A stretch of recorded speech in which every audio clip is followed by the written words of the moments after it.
buenas tardes. Comenzamos con un episodio más de Conversando con Sandra Ortiz. Gracias por estar con nosotros, por acompañarnos hoy con un tema interesantísimo, seguramente para usted muy importante.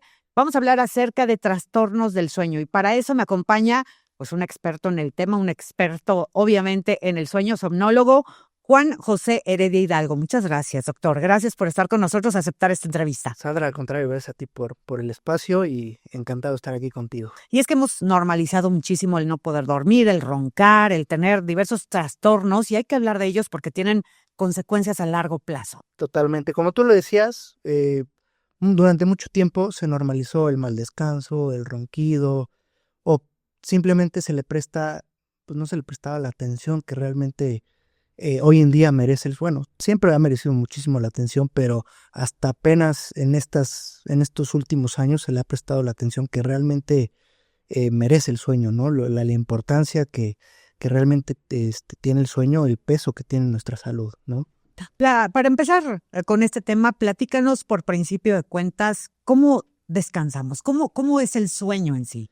Es una muy buena pregunta y esto siempre me gusta mucho explicárselo a mis pacientes. Mis consultas de primera vez siempre son como una clase, ¿no? Porque pues, me gusta mucho explicarle a mis pacientes para que puedan entender bien la importancia del sueño, ¿no? Mira, el sueño se va a dividir en ciclos del sueño y estos ciclos del sueño a su vez en fases del sueño. Cada ciclo del sueño tiene que durar de 90 hasta 110 minutos aproximadamente. Y para que nosotros tengamos una buena noche de descanso, tenemos que hacer de 3 o hasta 6 ciclos del sueño, ¿sale?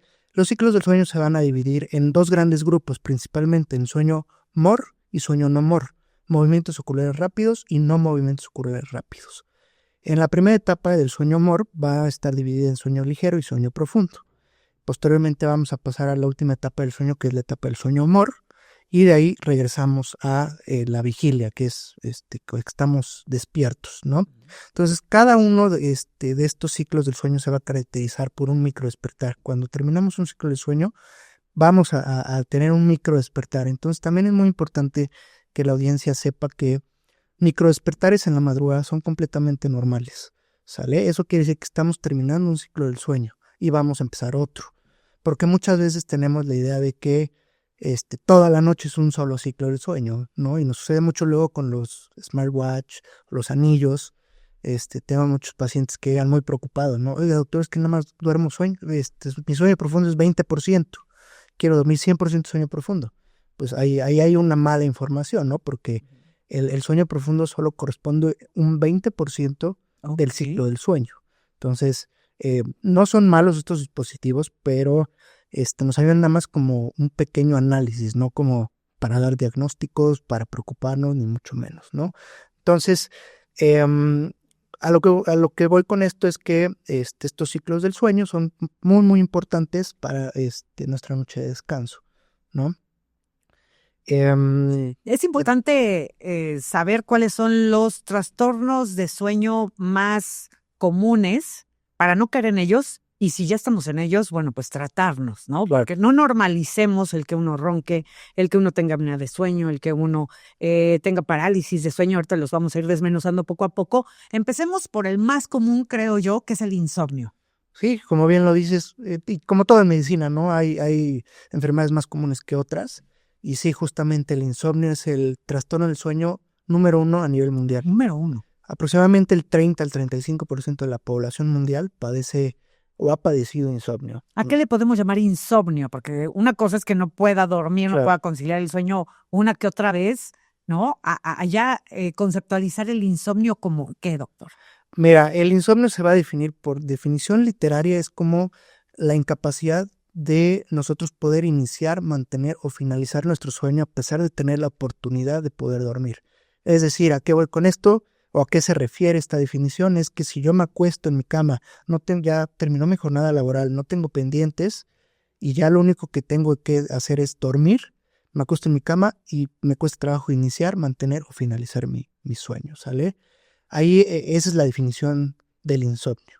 Dentro de estas definiciones tenemos el insomnio agudo y el insomnio crónico. Lo que más común vamos a ver por temas de lo que decíamos al principio, ¿no? De normalizar el mal descanso, lo que más veo en la consulta es el insomnio crónico.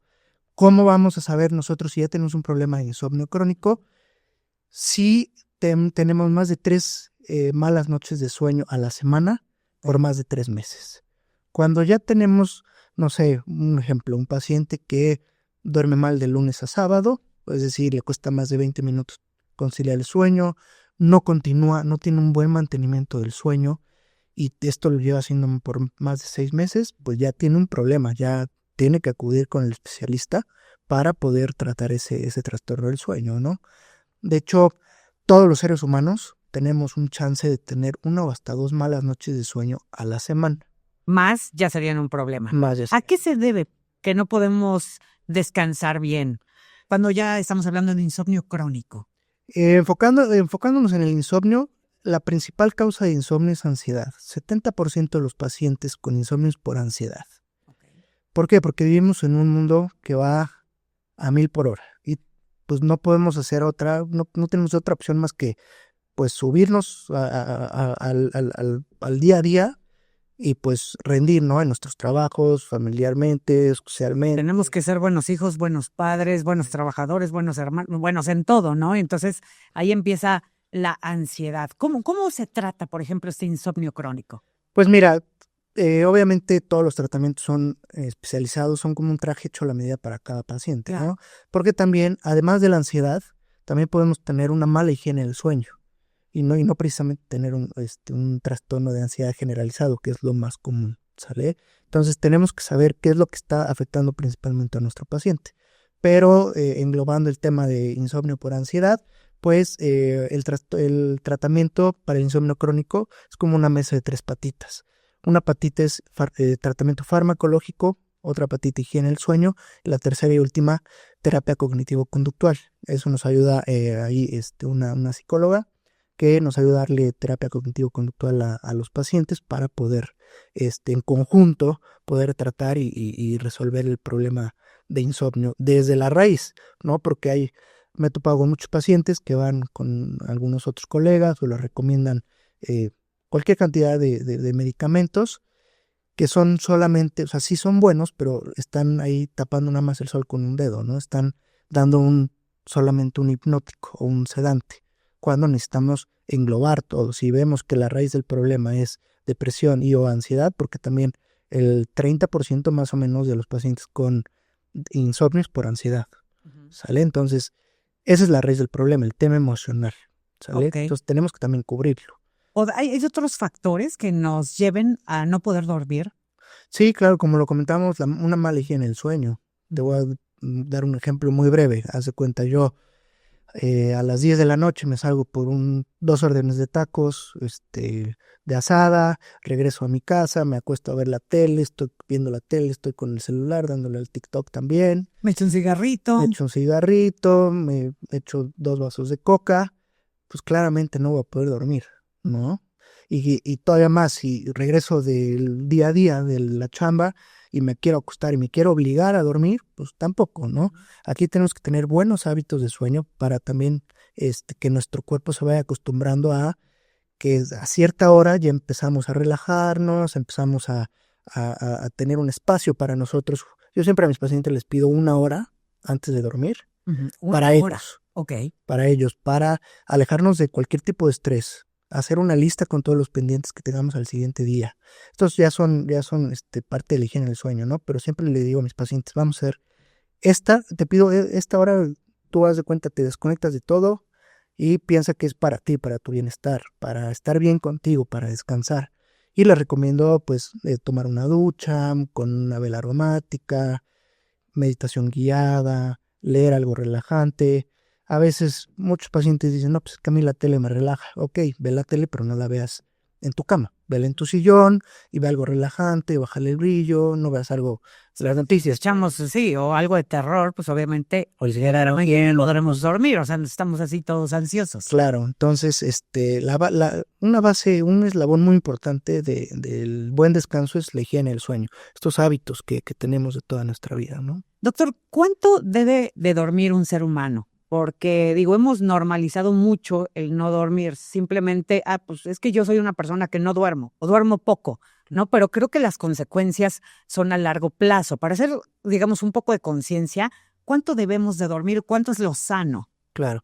Ese también es una excelente pregunta porque todos tenemos como el chip de mínimo tenemos que dormir 8 horas, ¿no? Desde chiquitos nos han dicho eso, ¿no? Sí. Incluso yo antes de especializarme en este tema del sueño también me acuerdo porque es muy chistoso porque yo me acostaba tarde y si me llegaba a despertar en la madrugada veía el reloj y hacía mis cuentas y me estresaba y decía, híjole, no, ya no cumplí mis 8 horas. Ahora sí me voy a dormir, ¿no? Porque necesito otras 4, pero Exacto. peor. Y eso genera ansiedad, preocupación. Entonces, pues, obviamente, ahí empieza el círculo vicioso del insomnio también.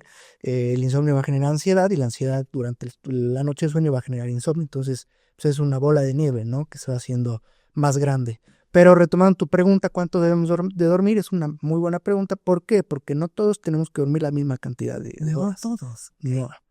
Tenemos todo esto de las 8 horas. Es completamente mito. O sea, si duermes 8 horas y las descansas, está perfecto. Padrísimo. Pero tenemos los dos extremos de la vida, los bebés y los adultos mayores. Si te das cuenta, un bebé, él sí come y duerme, come y duerme, come y duerme. Es lo único que hace en su día a día. ¿Por qué? Porque el sueño para los niños y los bebés es importantísimo. Porque retomando el tema del ciclo del sueño, en la última etapa del sueño, en la etapa del sueño amor, va a haber, aquí es donde se va a producir la hormona de crecimiento. Aquí es donde todo lo aprendido durante el día se va a consolidar. Se va a consolidar también la memoria. Entonces, por eso los niños tienen que dormir bien y descansar todas sus horas, ¿no? Entonces, por eso los bebés tienen que dormir, ellos sí, hasta 15, 18 horas. Y los adultos mayores, durmiendo 6 horas en adelante, ya están del otro lado, ¿no? Entonces, va a depender mucho de la edad. Esto se llama ontogenia del sueño, son los cambios bioquímicos que nuestro cuerpo va a ir cambiando bioquímicamente conforme a nuestra edad y pues los cambios del sueño, ¿no? Para un niño, ¿cuánto sería lo normal? Para un joven y para un adulto. Por ejemplo, para un recién nacido, más o menos 15 horas. También va a depender mucho los meses, ¿no? Pero un aproximado 15 horas. Un niño hasta la adolescencia entre 10 y 9 horas. Un adulto joven de entre 7 y 9 horas. Y un adulto mayor de 6 horas en adelante. ¿Qué es adulto mayor? Ya me preocupas. De más de 65 años. Más de 65. Una persona entre 40, 50, ¿cuánto debe de dormir? De 7 a 9 horas. 7 a 9 horas está bien. Si duermes 7 horas y las descansas, perfecto. 8, perfecto. 9, excelente. Ok, ¿qué pasa antes de seguir con el otro trastorno? Digo, los vamos a tocar por encimita, porque pues no nos había tiempo de profundizar en todos, pero ¿qué pasa si un ser humano no duerme bien? ¿Cuáles son las consecuencias cerebrales y demás? Pues mira, el adulto o bueno, cualquier persona que no vaya a dormir, al día siguiente le va a costar trabajo concentrarse, le va a costar mucho trabajo recordar las cosas y va a estar muy irritable. Entonces eso a corto plazo es lo que va a estar afectando constantemente al paciente. Cuando nosotros ya tenemos este trastorno del sueño que se ha hecho de forma crónica, pues ya principalmente las hormonas de la saciedad y el hambre, que son la grelina y la leptina, ese ciclo de hormonal se va a alterar. Entonces, cuando nosotros no descansamos, vamos a tener más hambre. Entonces vamos a estar comiendo más durante el día. Okay. Entonces nos va a costar más trabajo bajar de peso, vamos a aumentar peso, porque vamos a estar come y come y come y come. Y al aumentar de peso podemos llegar a obesidad, y la obesidad se puede traducir en diabetes, la diabetes en hipertensión, o también la obesidad en hipertensión, resistencia a la insulina, síndrome metabólico, y vienen ya los efectos secundarios de todas estas enfermedades que pues también dominan el mundo, ¿no? Entonces,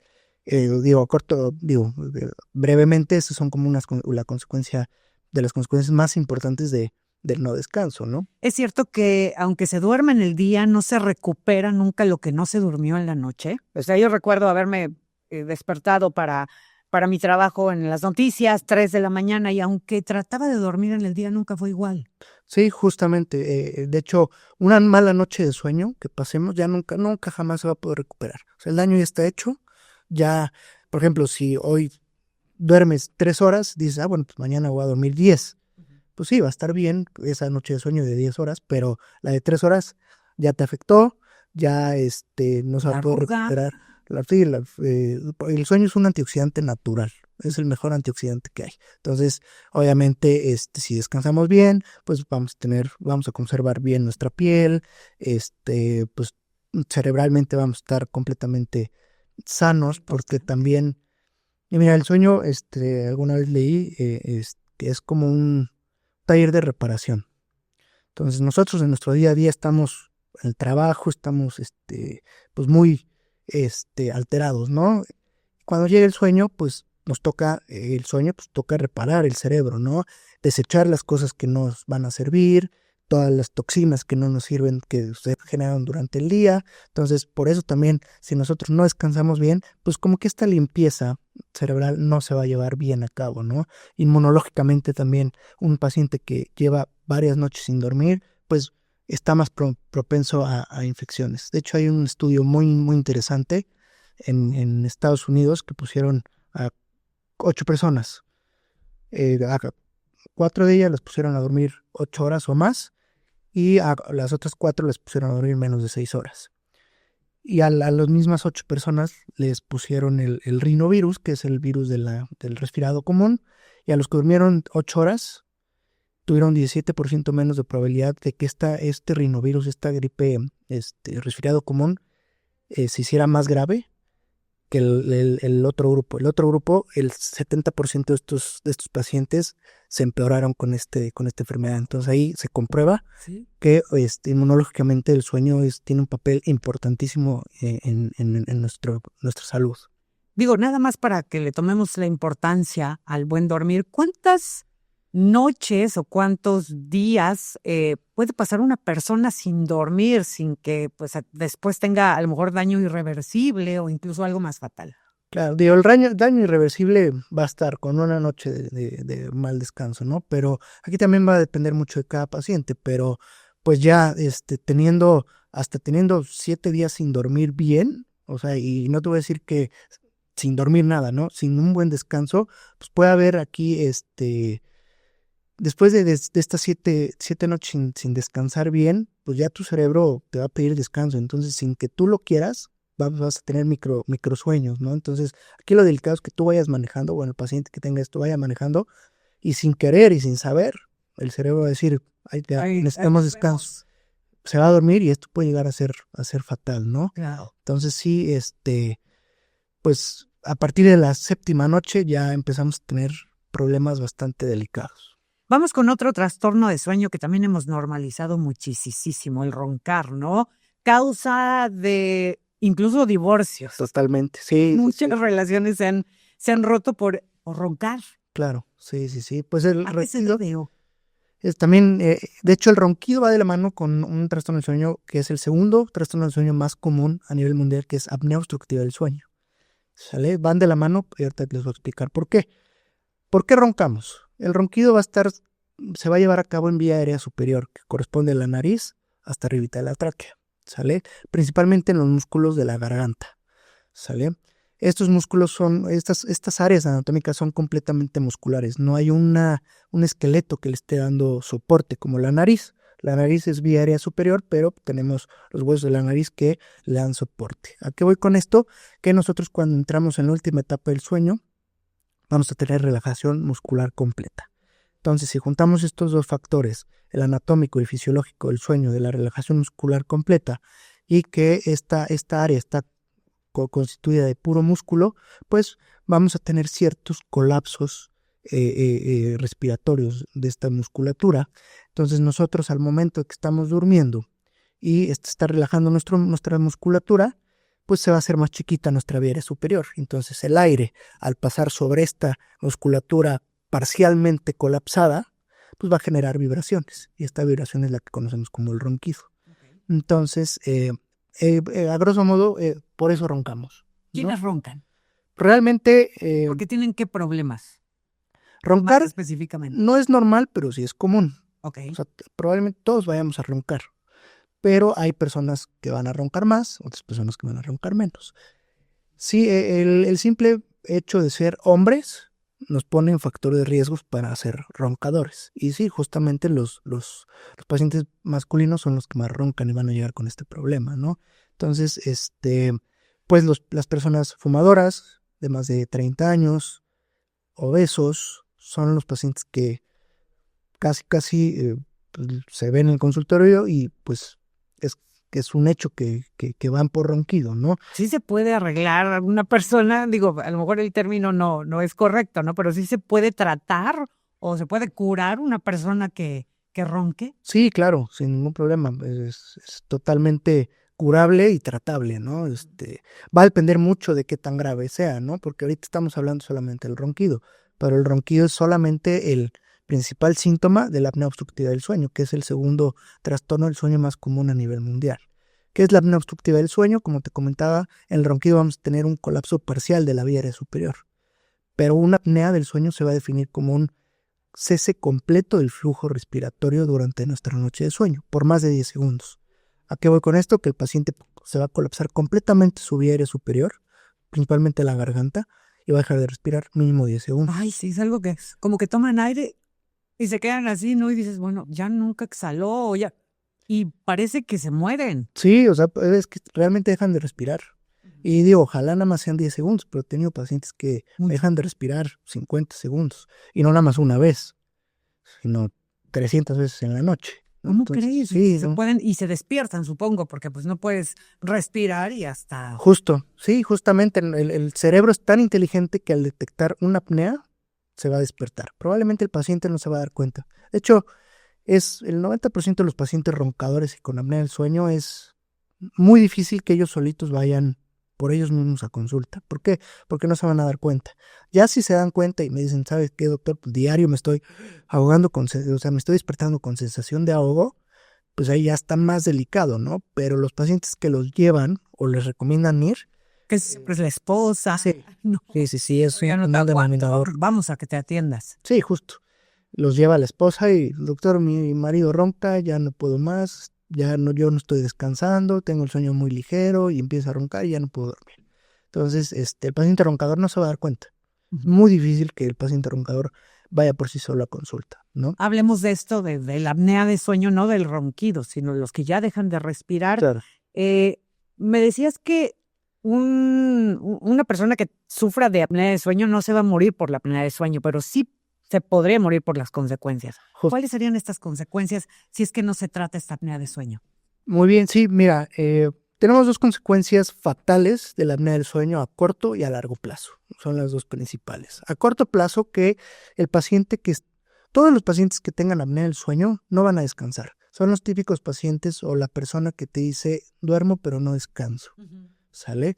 ¿Por qué va a dormir y no descansar? Porque cada vez que se ahoga, deja de respirar, deja de hacer una apnea, más bien, perdón, hace una apnea, el cerebro se tiene que despertar para volver a respirar. Y estos microdespertares van a estar cortando los ciclos del sueño de los que hablamos anteriormente y no vamos a poder ni siquiera completar ni un ciclo de sueño. Entonces no vamos a tener noches de descanso. Debe ser un círculo vicioso de que no pude respirar, me desperté porque no podía respirar y ahora no puedo dormir porque ya tengo ansiedad de que, y si ya me pasa otra vez, ¿no? Exactamente, sí, entonces empieza a ser un círculo vicioso, bien lo dices, ¿no? Entonces, el paciente que tenga apnea del sueño no va a tener una noche de descanso. Y aquí, ¿dónde viene lo peligroso? Principalmente en dos pacientes muy, muy especiales. Los pacientes que manejan mucho o simplemente, pues todos manejamos, ¿no? Entonces, pues ya todos entramos en ese grupo de riesgo.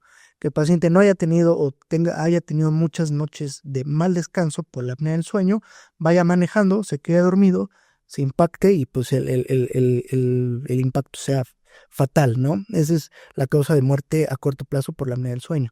O también que el paciente se dedique en la industria a manejar maquinaria pesada, puede tener un accidente terrible. Se quede dormido y tenga un accidente que sea fatal o sea incapacitante, ¿no? Sí. Eso es a corto plazo. A largo plazo, por estos constantes ahogos de los pacientes que los llevan haciendo 10, 15, 20 años, vamos a tener secuelas cardiovasculares y cerebrovasculares principalmente. ¿Cómo cuáles? Hipertensión arterial. ¿Te puede causar hipertensión? Sí, las hipertensiones que les llamamos reactivas o idiopáticas, que no, por más que se estudie al paciente cardiovascularmente, no tienen ninguna afectación, pero tiene hipertensión. Esas hipertensiones hay que estudiarlas, hay que estudiar el sueño de ese paciente, porque es muy probable que esté haciendo apneas y por la apnea esté teniendo hipertensión arterial, ¿no? También la fibrilación auricular, que es la arritmia más común a nivel mundial, esta también puede estar desarrollada o puede ser secuela de apnea obstructiva del sueño, ¿no? Hipertensión pulmonar también.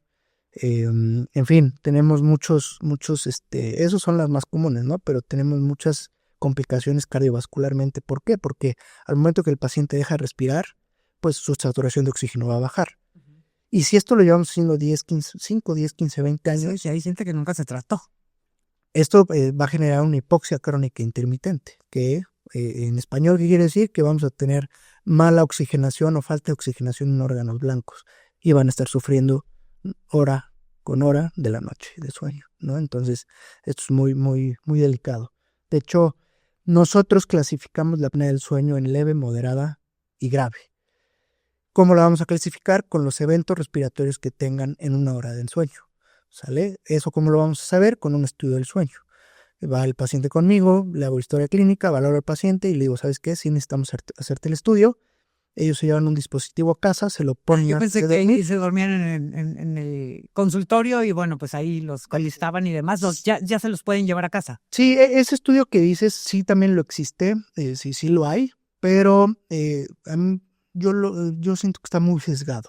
O sea, si nosotros nada más queremos diagnosticar apnea del sueño, no es necesario que se queden en la clínica, se pueden se llevan un dispositivo a casa, se lo ponen, consta de un monitor cardiorrespiratorio, una cánula nasal y un oxímetro de pulso.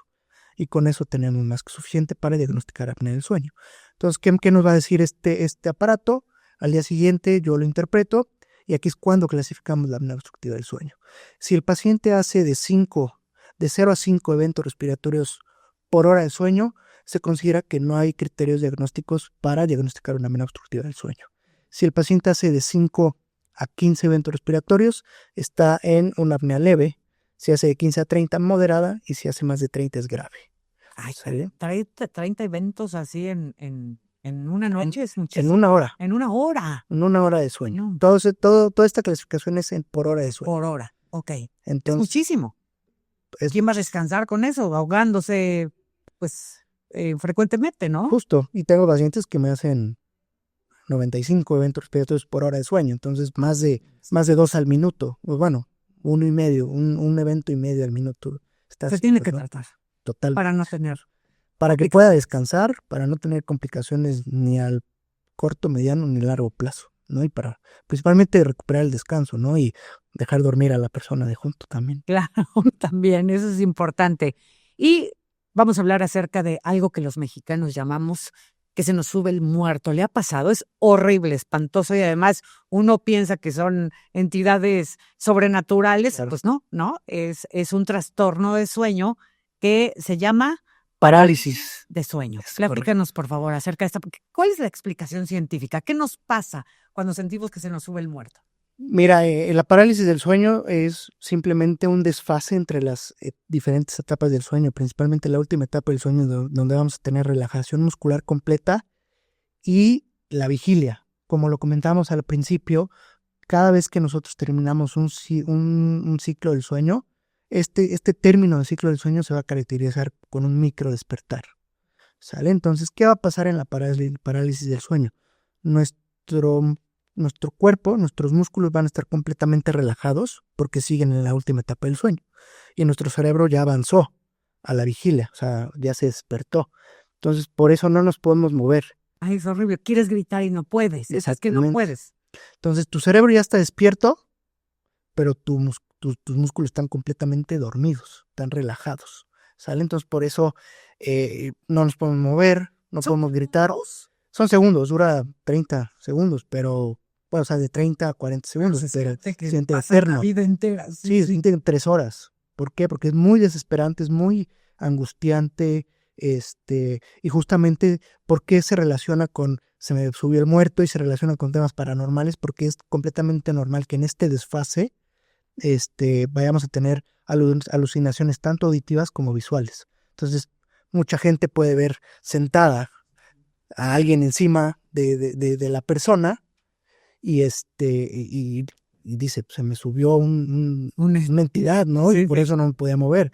Pero es completamente normal tener estas alucinaciones. ¿Cuándo preocuparnos? Porque a mí me ha pasado 2 veces en mi vida. Yo recuerdo que a lo mejor estaba trabajando muchísimo y no dormí bien por varios días. Claro. Y bueno, ya alguien me dio más o menos la explicación, no también como tú no las das, y como que me dejé de asustar y ya dije, ay, ya, que se me suba quien quiera, ¿no? Pero si pasa más veces, ¿es de preocuparse? Sí, claro, sí.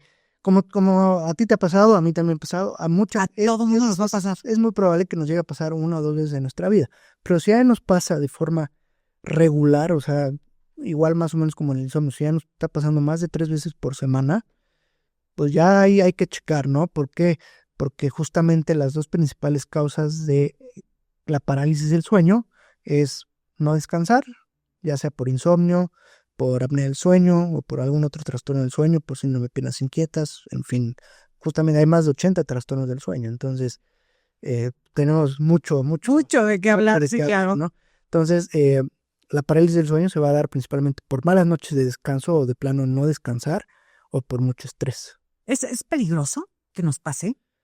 Sí, ¿por qué? Porque volvemos al inicio de la plática. Vamos a tener malas noches de descanso, con esto se va a desregularizar todas nuestras hormonas, vamos a tener malas noches de descanso, podemos quedarnos dormidos manejando, no vamos a rendir en nuestro trabajo, nuestro sistema inmune se va a debilitar, nuestra cognición se va a alterar también, vamos a tener problemas para el toma de decisiones. Realmente el mal descanso, yo siempre les digo a mis pacientes que es como la primera fichita de la pila de fichas de dominó, ¿no? Duermes mal, viene obesidad, viene hipertensión, fibrilación del cuerpo, y Es mil problemas. una bola de nieve. Y hay un síndrome que me llama la atención, este trastorno, ¿no? De piernas inquietas, ¿me dices que así se llama? Sí, el síndrome de piernas Síndrome de inquietas. piernas inquietas. A ver, platícame, ¿en qué consiste? Este síndrome se le llama piernas inquietas porque va a estar principalmente dado en las piernas, ¿no? Como definición, ¿cómo lo vamos a identificar? El paciente va a ser muy complicado que te diga, bueno, que me diga a mí, doctor, me duelen las piernas, doctor, me queman las piernas. No va a saber qué le pasa. Simplemente va a tener una incomodidad inexplicable en las piernas. ¿Es a la hora de dormir o a qué Es hora sienten justo eso? cuando se empieza a poner el sol, cuando estamos en reposo. Por ejemplo, pacientes que llegan del trabajo, se sientan a ver la tele y empiezan como con muchos pacientes me dicen que tienen ansiedad en las piernas. Ansiedad en las piernas. Ok. Así es como más o menos yo con mi experiencia a mis pacientes puedo identificar que tienen este síndrome de piernas inquietas. Y les pregunto, ¿lo tienes durante todo el día? No. ¿Lo tienes solamente cuando estás descansando? ¿Es correcto? ¿Lo tienes antes de dormir? O Hay personas que yo he escuchado, pero no sé si sea lo mismo, que cuando abordan un avión en un viaje muy largo y empiezan con este síndrome también, puede ser que a lo mejor se estén quedando dormidas y empiecen con esta sensación o no. Sí, puede ser también eso, también el estrés, Ujú. ¿no? El estrés o ansiedad que genera pues el vuelo, el estar sentado tanto tiempo, etcétera, ¿no? También, pues, no es una posición cómoda, tenemos poco espacio, todo eso, ¿no? Pero sí, principalmente se va a dar cuando tenemos la oportunidad de estar en reposo. De estar en reposo. Ok. ¿Y a qué se debe? También tenemos dos causas muy, muy comunes, que es falta de hierro en la dieta principalmente, Ok. o estrés, Estrés. ansiedad, Ok. ¿sale? Tengo muchos pacientes que tienen, o sea, también el síndrome de piernas inquietas es una causa muy, muy frecuente de insomnio. ¿Por qué? Porque el paciente se acuesta, ya tiene sueño, pero empieza esta incomodidad, esta ansiedad en las piernas. Entonces, pues obviamente ese malestar no va a no va a dejar que el paciente inicie su sueño, ¿no? Entonces, se empieza a masajear las piernas. Tengo pacientes que tienen que subir y bajar las escaleras, tienen que caminar 200 pasos, hacer estiramientos. Ya cada paciente tiene como su rutina, ¿no? Entonces, pues eso va a entorpecer el inicio del sueño. Entonces es una causa también importante de insomnio, principalmente insomnio de inicio. Todos estos trastornos se pueden tratar, eso es lo importante. Sí, sí, totalmente. Todos en su mayoría tienen una explicación y tienen un tratamiento. Hay algunos trastornos que tienen tratamiento, solamente se tratan los síntomas, no hay un tratamiento actualmente curativo. Realmente muchos trastornos del sueño siguen en estudio y seguimos buscando y seguimos estudiando pacientes que tienen diversos trastornos del sueño para ver qué es lo mejor. qué tenemos que hacer para poder curar de estos trastornos del sueño, ¿no? Entonces, por ejemplo, el síndrome de piernas inquietas, pues se puede tratar. Hay veces que no se puede curar y simplemente con el puro tratamiento para los síntomas les va muy bien a los pacientes, ¿no? También el insomnio se logra curar y quitar completamente medicamentos. Yo sí lo he logrado con muchos de mis pacientes. Yo siempre les comento a mis pacientes que yo nada más puedo hacer el 30% del trabajo. No porque no quiera hacer más, sino porque no puedo, ¿no? Depende también de la disposición, ¿no?, de cada paciente. Siempre les digo que somos un equipo. ¿Qué recomendaciones le harías a la auditoría, a toda la gente que nos está viendo, para dormir bien? Hablabas de esta higiene del sueño. ¿Qué debemos de hacer para, pues, tener un mejor descanso? Primero que nada, y aquí mucha gente no le voy a caer tan bien porque les voy a tener que quitar el celular antes de dormir. Ay, en no la cama. es cierto, no me digas eso. Yo duermo con el celular casi pegado acá, a la oreja. Eso sí, hay que empezarlo Hay que empezar. a ver. ¿Cómo cuánto tiempo antes de dormir o de que ya digamos, bueno, yo me quiero dormir de 9 a tal hora, ¿no? ¿Con cuánto tiempo de anticipación debo de dejar mi celular? Lo ideal, lo que dice el libro y lo que dicen los estudios son 2 horas antes. 2 horas antes. Me va a causar ansiedad, doctor, despegarme de mi celular. Yo le recomiendo a mis pacientes, también soy flexible, también no O sea, no soy un militar, ¿no? O sea, soy muy flexible con mis pacientes, los entiendo, entonces pues, trato de ser, pues también, muy permisivo con ciertas cosas. Cuando vienen con un insomnio de inicio, que de plano les cuesta trabajo iniciar su sueño en 3 horas, pues sí, ahí sí soy un poquito más estricto, ¿no? Porque la higiene del sueño sí tiene mucho que ver con el insomnio de inicio, que el insomnio de inicio es no poder iniciar bien tu sueño en menos de media hora, ¿no? Entonces, ¿qué consejos podemos dar? Principalmente estos engloban la higiene del sueño, ¿no? El celular, vamos a poner un promedio mínimo, regálame una hora antes de que tú quieras dormir, olvídate el celular. ¿Qué tan malo es ponerlo a cargar? Dicen que junto y todo eso. ¿Sí tiene que ver o no tiene que ver? No hay problema. Lo ponemos en silencio. Sí, o en modo noche, eso ayuda muchísimo. Lo que sí voy a pedir es que no estén viendo constantemente la hora. Si te despiertas en la madrugada, no veas la hora. Tú pon tu alarma a la hora que tengas que despertar y si no ha sonado la alarma, quiere decir que sigue siendo noche, o sea, hora de dormir. Tenemos la pésima costumbre de, a ver, veo tantito y entonces ya viste un TikTok y no sé qué, y una cosa lleva a la otra y cuando ves, Ya te interrumpiste y por lo menos 1 hora, ¿no? 2 horas o pon tú que no te metes a ver TikTok ni nada, pero ves la hora y empiezas a hacer tus cuentas y empiezas a preocuparte, ¿no? Entonces, yo siempre le pido a mis pacientes, olvídate del celular y de cualquier tipo de estrés relacionado con el trabajo y todo eso, 1 hora antes de dormir. Ajá, doctor, ¿y qué voy a hacer sin el celular y sin trabajar? Pues podemos empezar a generar una rutina, ¿no? Como le platicaba al principio. Te puedes meter a bañar con agua tibia, puedes prender una vela aromática, la lavanda nos ayuda mucho. Te puedes poner a meditar, las meditaciones guiadas también nos ayuda. Yoga, tai chi ayuda muchísimo. Cenar ligero principalmente, no te vayas a la cama sin cenar. Porque también... ¿Cómo a qué hora más o menos debemos de cenar? Porque eso es importante. Si para una persona que se duerme pongamos a las 10 de la noche, ¿a qué hora debe de cenar? ¿Cuánto tiempo antes de dormir? A mí no me gusta ser no me gusta poner horarios, porque todo el mundo tenemos nuestros diferentes horarios, ¿no? Entonces yo siempre le digo a mis pacientes que si vas a cenar, que tu último bocado sea mínimo 1:30 o 2 horas antes de querer dormir. Si es una cena ligera, pues podemos hacer 1 hora antes de dormir, ¿sale? Pero si te vas a echar unos tacos de panza, 2 horas antes. 2 horas antes. Para que ya tu cuerpo más bien tu sistema digestivo ya haya hecho la digestión necesaria para poder empezar tu descanso, ¿no? Porque si te vas a dormir con 2 órdenes de tacos de panza, bien dices. No, pues hasta pesadillas te va a dar. Sí, justo, ¿no? Entonces, también les digo a mis pacientes, también no te voy a limitar de cenarte una hamburguesa y unas moles, ¿no? O sea, hazlo, pero que tu último bocado sea 2 horas antes de dormir. 2 horas. Para que se pueda ir ligero. Entendidísimo. 1 hora antes, 0 celular, 2 horas antes comer. Correcto. ¿Qué más? Si vamos a cenar, que esta cena incluya principalmente almendras, nueces. ¿A qué ayudan? Estos alimentos, como te digo, las almendras, nueces, lácteos, jamón de pavo, cerezas, todos estos alimentos son ricos en triptófano. El triptófano va a ayudar a la secreción cerebral de melatonina, y la melatonina pues, es la hormona del sueño.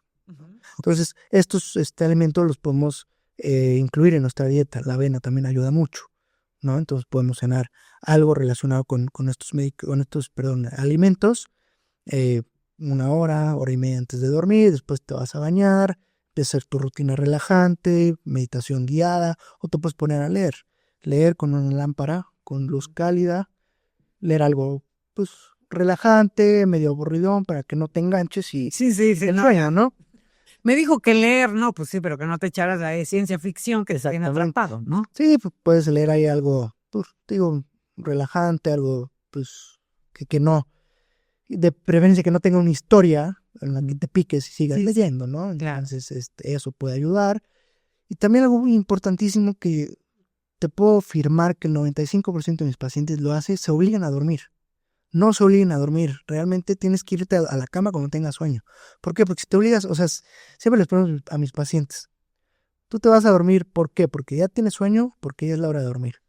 Y te digo, el 95% de mis pacientes te voy a afirmar que me va a decir, no, porque ya es la hora de dormir. Y eso que se traduce en, me obligo a dormir. Ya son las 10 de la noche. Vamos a la cama porque tengo que dormir. Acomodé el lugar. Y ahí empieza el problema. ¿Qué pasa si no tienes hambre y te obligas a comer? Pues la vas a pasar mal, ¿no? O sea, te va a caer hasta mal la comida. Lo mismo va a pasar con el sueño. Entonces no se obliguen a dormir. Es algo bien importante. ¿Por qué? Porque si nos obligamos a dormir porque ya es la hora de dormir, pues vamos a estar sin sueño, acostados en la cama, esperando a ver a qué hora nos conectamos, ¿no? Entonces, la cama y la noche es la mejor hora para pensar en mil y un cosas y en tratar de arreglar y darle paz mundial, ¿no? Queremos resolver el mundo. Exactamente. Y no vamos a lograr absolutamente nada, ni encontrar soluciones, y además está usted acostado, ya para qué se preocupa.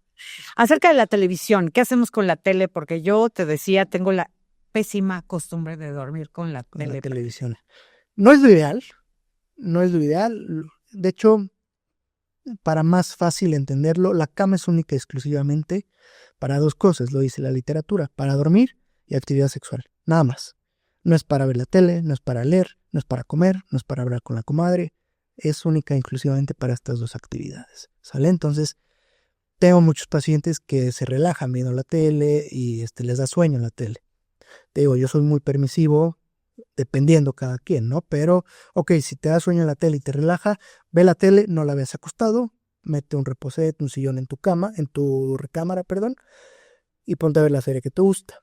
Oye, te voy a decir algo, a ver, doctor, si ya cené 2 horas antes, ya me puse a meditar, ya me bañé, ya apagué la televisión, ya dejé el celular y de repente mi esposa me dice, oye, ¿qué crees? Hoy toca.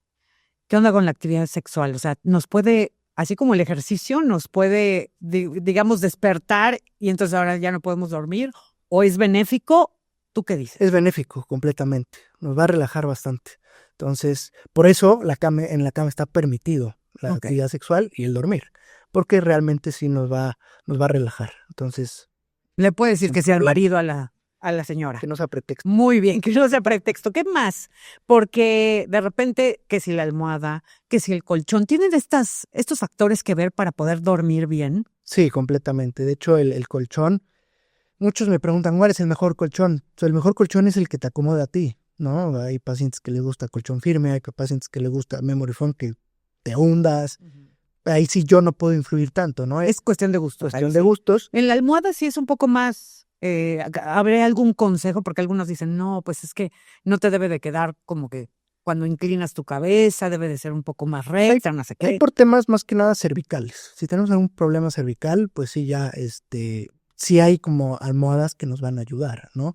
Pero también lo mismo, como con el colchón. Si no tienes ninguna lesión cervical, la que más te guste, ¿no? De hecho, un colchón no es un gasto, es una inversión en salud, ¿no? Hay que estarlo cambiando, pues, cada 5, cada 3 años, depende también cada colchón, ¿no? Entonces, eso sí lo dejo a cada quien. ¿Habrá otro consejo doctor? Ay, Porque creo que lo que nos estás diciendo es que nosotros con nuestras actividades le vayamos bajando para prepararnos, para inducir el sueño, para que no vayamos así obligados a la cama, para que podamos físicamente estar preparados para descansar. no lo pudiste haber dicho mejor. Justamente tenemos que ir preparando nuestro cerebro para que ya nos vayamos a la cama relajados. Porque lo que muchas veces queremos hacer o quieren hacer mis pacientes con esto de te obligas a dormir es que vienen del trabajo y dicen ya es la hora de dormir y se meten a la cama. Pero el cerebro funciona como un coche de velocidades. Va en quinta y lo quieres en un segundo bajar a poner en parking, imposible. Entonces tenemos, por eso les digo, regálense esta hora para relajarse y que el cerebro vaya de quinta, cuarta, tercera, segunda, primera y vámonos, ¿sale? Entonces necesitamos esta hora que yo les pido siempre a mis pacientes, es muy importante, ¿no? Entonces, realmente muchas veces mis pacientes como que no le prestan también la atención a la higiene del sueño y dicen, no, pues eso que me va a ayudar. Pues va a ayudar mucho. Por eso les explico que es una mesa. No nos rendimos. Exactamente. A final de cuentas, ¿cuál sería el mensaje, doctor? La recomendación final para toda la gente que nos está viendo, que no normalicen los trastornos de sueño y que se atiendan, ¿no? Para un mejor descanso y una vida mejor a final de cuentas. Justo, no normalizar los problemas del descanso. Si estás teniendo una mala noche de sueño, ya esto se está haciendo constante, pues acudir con un especialista, acudir conmigo para poderlos ayudar. El sueño es un superpoder, es nuestro superpoder realmente que nos va a mantener sanos, nos va a mantener contentos, porque también si descansamos bien, la serotonina, que es la hormona de la felicidad, va a estar completamente bien secretada y esto va a hacer que estemos contentos, que hagamos bien nuestras cosas, que rindamos bien en nuestras actividades, etcétera, ¿no? Entonces, sí, justamente no normalizar el mal descanso, dormir bien para vivir mejor y recordar que el sueño es nuestro superpoder. Dormir bien para vivir mejor. Creo que es lo que tenemos que darnos, a final de cuentas, con este programa. Doctor, tus redes sociales, ¿cómo te contactamos? La gente que esté roncando, que tenga apnea de sueño, que tenga algún trastorno que no lo deje dormir bien, descansar bien, ¿a dónde te puede buscar? Pueden escribir al número del consultorio que es 56 29 60 2005. Ahí con mucho gusto podemos agendar alguna consulta. En mis redes sociales, en Instagram estoy como Doctor Sueño, así completo, no DR, sino Doctor Sueño. Ahí constantemente estoy subiendo mucha información porque pues lo que quiero lograr yo es llegar a la mayor cantidad de personas posible para justamente generar aportar mi granito de arena en no normalizar los trastornos del sueño, no normalizar el ronquido, el insomnio, todo, ¿no? No se conforme con el dormir, pero no descansé, ¿no? Que hoy en día es tan común. Muchísimas gracias. Hombre, al contrario, gracias. Gracias, Juan José Heredia Hidalgo, somnólogo y experto, obviamente, en descansar y dormir. Muy bien, muchas gracias. Y bueno, a usted gracias por el favor de su atención. Si usted tiene alguna duda, ya escuchó al doctor, sus redes sociales, cómo contactarlo, hágalo y duerma bien para vivir mejor. Muchas gracias. Bonita tarde. Gracias.